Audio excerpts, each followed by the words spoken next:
the tortoise. It's the Tortoise Sutta, and also a nice story. Okay. Once upon a time, monks, a hard-shelled tortoise was foraging for food in the evening along the shore of a lake, and a jackal was also foraging for food or hunting in the evening along the shore of the lake. The tortoise saw the jackal from afar, looking for his food, and so, withdrawing its four legs, with its neck as a fifth, into its own shell, it remained perfectly quiet and still. But the jackal also saw the tortoise from afar, foraging for food, and so it went to the tortoise, and on arrival hovered around it, thinking, as soon as this tortoise stretches out one or other of its four limbs or its neck as a fifth, I'll seize it right there, tear it off and eat it. But when the tortoise didn't stretch out any of its four limbs or its neck as a fifth, the jackal, not having gotten any opportunity, lost interest and left. In the same way, monks, Mara is continually, ceaselessly hovering around you, thinking, perhaps I'll get an opportunity by means of the eye, the ear, the nose, the tongue, the body. Perhaps I'll get an opportunity by means of the intellect. Thus, monks, you should dwell with the doors to your senses well guarded.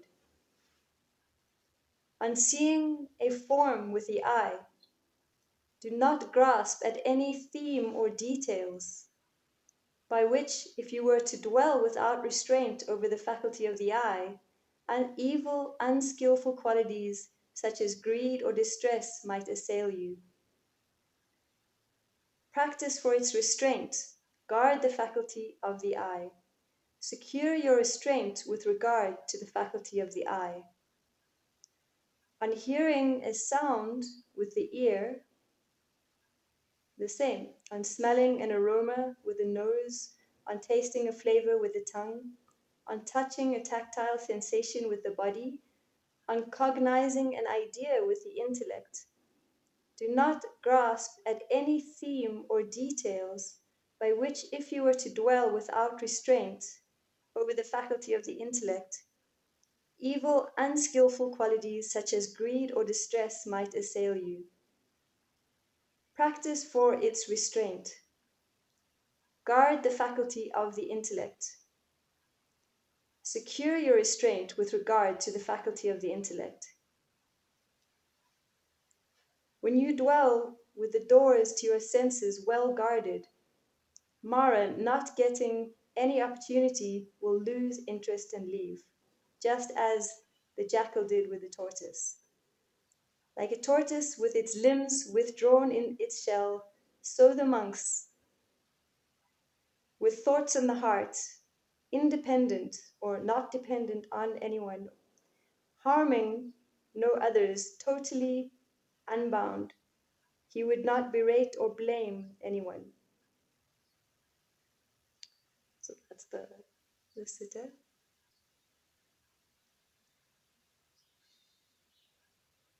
So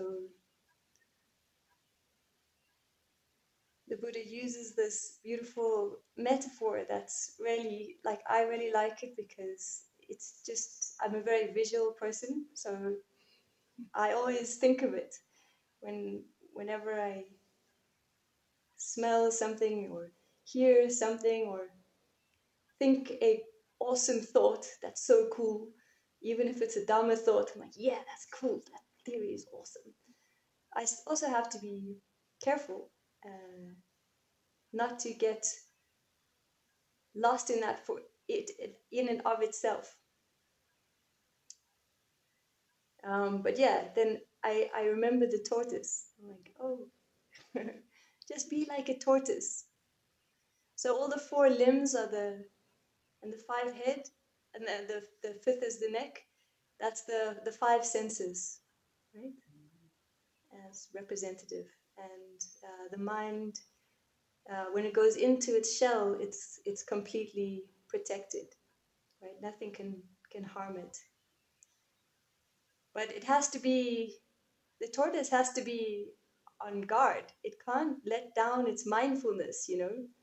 It can't fall asleep while the jackal is still there. Like, what happens if it falls asleep and, you know, a little alarm just pokes out, you know? Stretches, it gets uncomfortable and it stretches its neck or something. So we have to be very mindful at all times not to even let the tiniest little slip up. Otherwise, Mara will be waiting for us. But what I like about it is that if we keep practicing restraint of the senses, eventually the jackal will give up. Eventually, Mara will give up. It will no longer be a problem for us. It will be natural.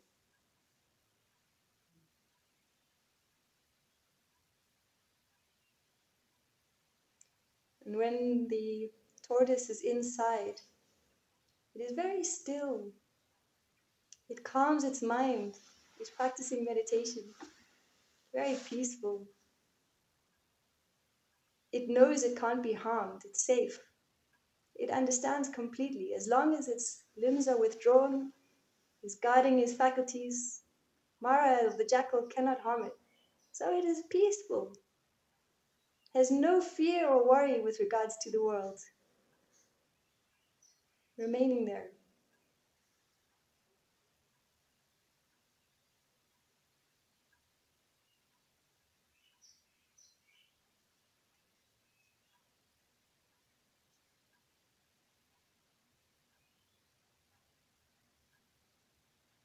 And what is Mara?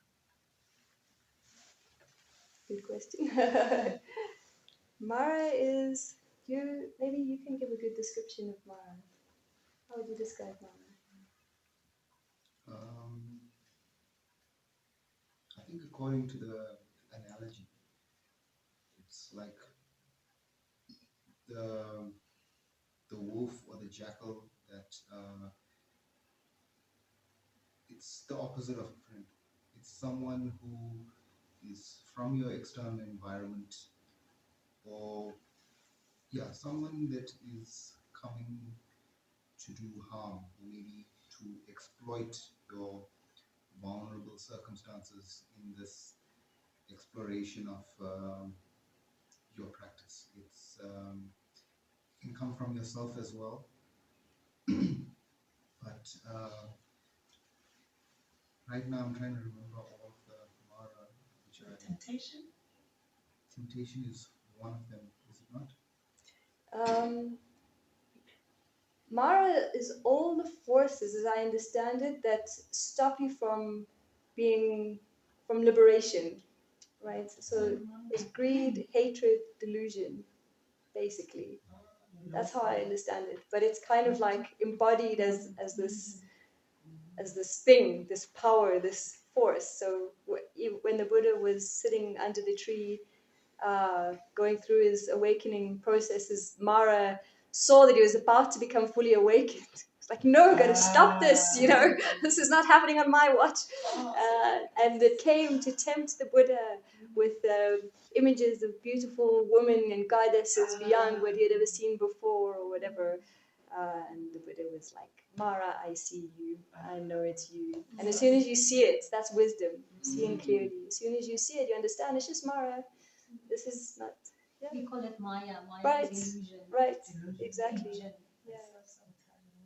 Yeah. So there's an actual person designated to do that task to provide those illusions. Right. Yeah. Yeah. It's the same as the snake. Right. Eve. Yeah. Right. I mean, it's. I guess it's the same. Yeah.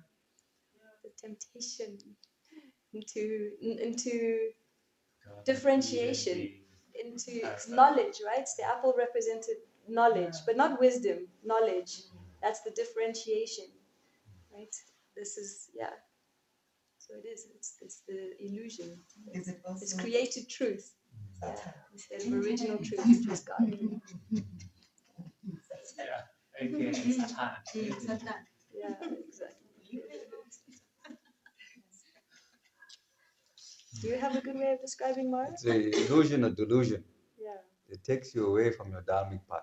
Yes. So if you like drugs, for instance, so suddenly you meditating very well, and then suddenly you get this feeling of wanting to take drugs. That is your Mara. And it's within you. That's I think the mistake we make is that it's from out there. Yes, exactly. And it's in here. Yes. Playing It's on greed, that. it's Yeah. temptation, it's delusion. It's not, there's no out there in here. It's, yeah. No, I mean, even the person that's designated to do that, they see what's already in you and then play with that. Yeah, they know where your weak spots are. Like with the Buddha, for example, I think they said, they pulled on the heartstrings of the family, like, or even like you can do more good by, I can't remember, but like he Whatever thought he knew even the attachments you Buddha's have. weak spots, but of course the Buddha was like, the Buddha was the Buddha. Exactly, well said. Yes. So I just really like that story because it's easily accessible. So that's, I think, the beauty of the Buddhist teachings. I was like, wow, okay, this beautiful image that's kind of sweet, just be like a little tortoise, like the seclusion.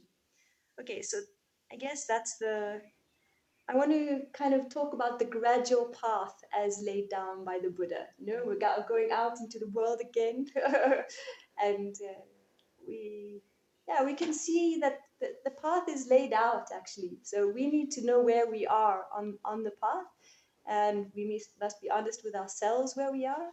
And I mean, it's linear, but of course nothing's completely linear. But it gives some kind of map. I don't know if I put it in here. I'm not sure.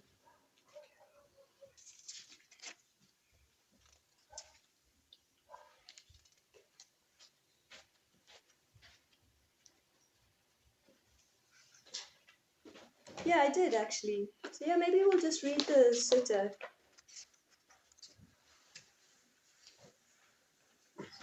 It's a little bit of a long one, but we got time. So,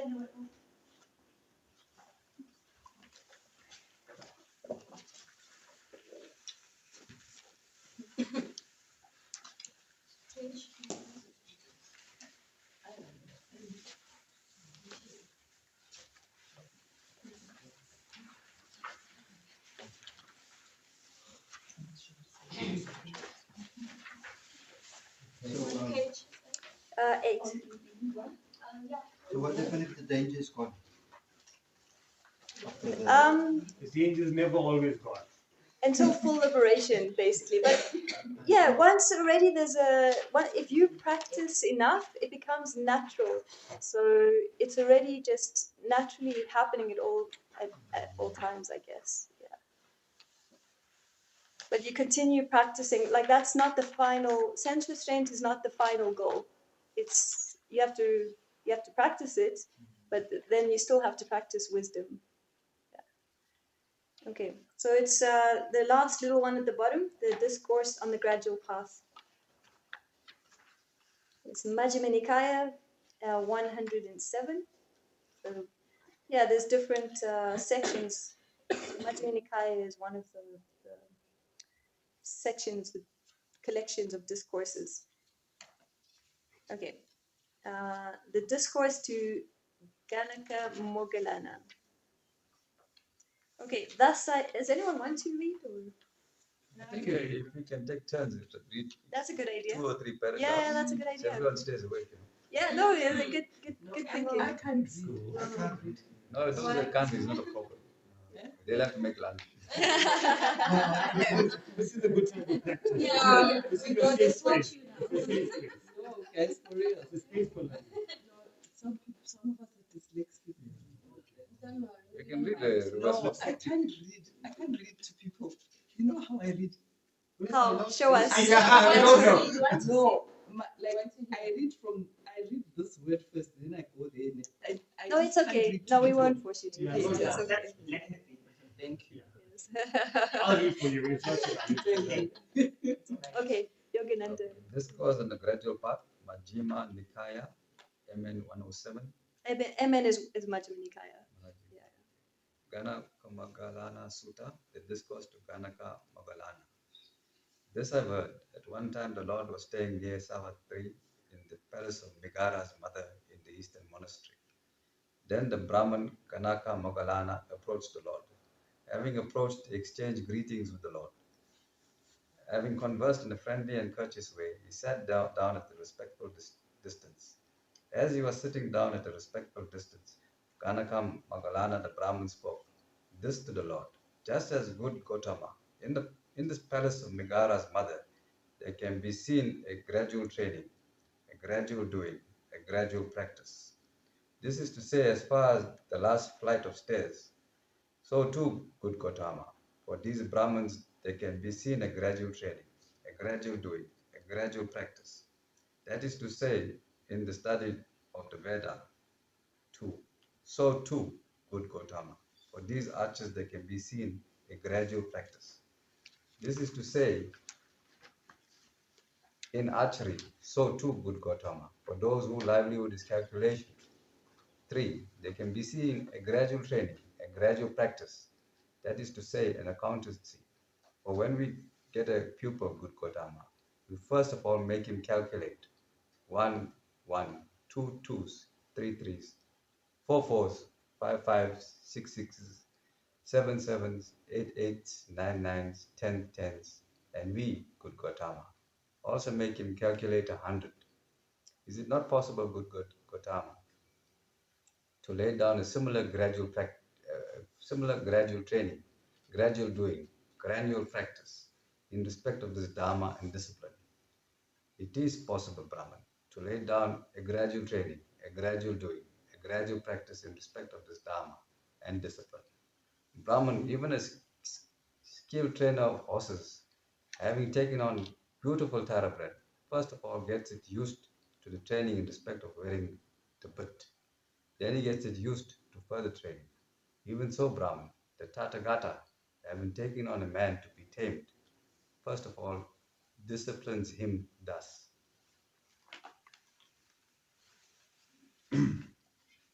Morality. Come you, monk, be of moral habit, live controlled by the control of the obligations, endowed with the right behavior and posture, seeing peril in the slightest fault and undertaking them. Train yourself in the rules of training. As soon, Brahman, as a monk is of moral habit, controlled by the control of the obligations, endowed with the right behavior and posture, seeing peril in the slightest fault and undertaking them, trains himself in the rules of training. The Tathagata disciplines him further by saying, sense control.